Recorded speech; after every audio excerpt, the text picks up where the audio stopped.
জুলাই গণ অভ্যুত্থান স্পষ্ট করে ঘোষণা দিয়েছে যে বাংলাদেশ কোনো দেশের কাছে এবং বিশেষভাবে ভারতের যে কর্তৃত্ব আছে বাংলাদেশের উপরে, তার সার্বভৌমত্বের উপরে, এটা কোনোভাবেই আর গ্রহণ করবে না। বাংলাদেশ স্বাধীন সার্বভৌম হিসেবে তার নিজের সিদ্ধান্ত নেবে এবং নিজের জাতীয় স্বার্থের ভিত্তিতেই পৃথিবীর অন্যান্য দেশের সাথে সম্পর্কিত হবে। এইটা জুলাইয়ের গণ অভ্যুত্থানের আকাঙ্ক্ষা।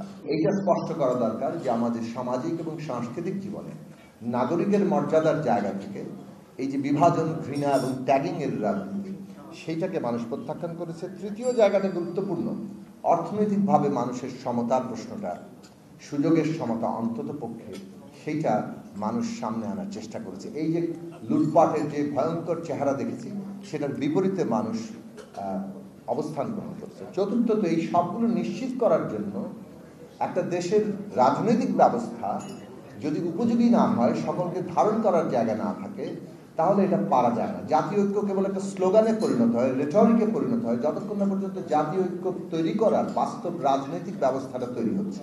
সেটার জন্য দরকার একটা নতুন রাজনৈতিক বন্দোবস্ত, একটা গণতান্ত্রিক রাজনৈতিক বন্দোবস্ত, যেখানে সংবিধান ক্ষমতার ভারসাম্য এবং জবাবদিহি নিশ্চিত করবে এবং সেই কারণেই সকল মানুষের অংশগ্রহণটাকে, অংশীদারিত্বটাকে নিশ্চিত করবে। এই জায়গাটাই আমাদের চ্যালেঞ্জের জায়গা। এই সব কিছুর মধ্যে দিয়ে একটা জিনিস প্রতিষ্ঠিত হয়, সেটা হচ্ছে জাস্টিস, যেটা রাষ্ট্রের ভিত্তি। রাষ্ট্র গড়ে ওঠে ন্যায় বিচারের উপরে। যে রাষ্ট্র ন্যায় বিচার দিতে পারে না, তার সেটা থাকে না। শেষ বক্তব্য হচ্ছে, এই যে জুলাই অভ্যুত্থান, এটা একটা সম্মিলিত অংশগ্রহণ। কোনো একক দল এই অভ্যুত্থানের নেতৃত্ব প্রতিষ্ঠা করতে পারেনি।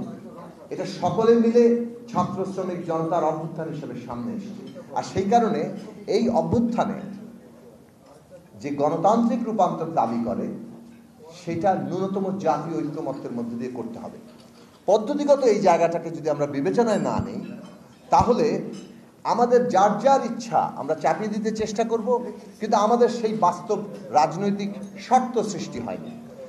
ইচ্ছা খুব ভালো, রাজনৈতিক প্রচারও ভালো, কিন্তু এটাকে নিয়ে শেষ পর্যন্ত চাপিয়ে দেওয়ার চেষ্টা সংঘাত তৈরি করবে এবং ফ্যাসিস্ট এবং তার দেশি বিদেশি প্রভুদেরকে এইখানে সুবিধা করে দেবে।